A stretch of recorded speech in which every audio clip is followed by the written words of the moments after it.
好，我係哲哥。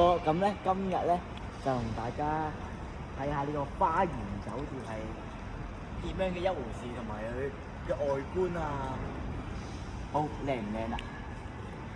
今次咧呢個旅遊特輯咧，我哋咧係去咗係去咗呢個順德嘅花園酒店咧，去做呢個 room tour 俾大家嘅。咁我哋啱啱放低個行李咧，就入嚟參觀下啦。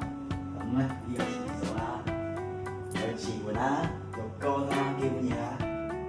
跟住呢個屎坑，過嚟，你幻想下坐喺度，一路屙屎一路親親大自然，望到下邊啲風景，怡然自樂啊！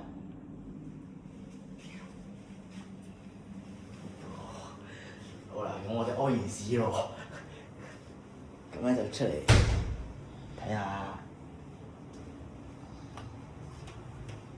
哇！咁呢度咧就係啲酒店嘅裝飾啦，有木雕成嘅，有木啦，有碟啦，有上面有個公仔啊，咁咧有茶櫃。哇！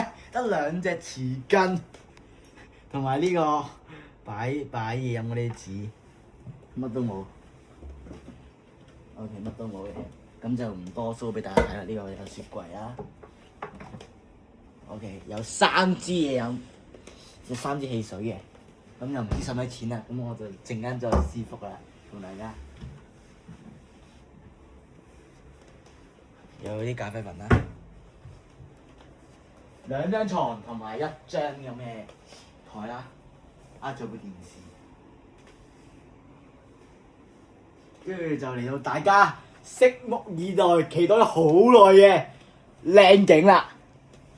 咁咧個靚景咧就有見到摩天輪嘅，咁都幾有特色下嘅。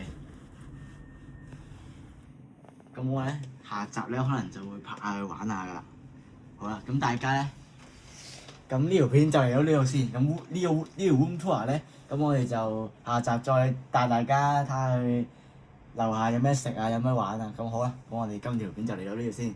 咁我哋中意我嘅旅遊特輯嘅就記住 like、share 同埋 subscribe 訂閱。我 J 得師哲哥，咁咧我哋下條片再見，拜拜。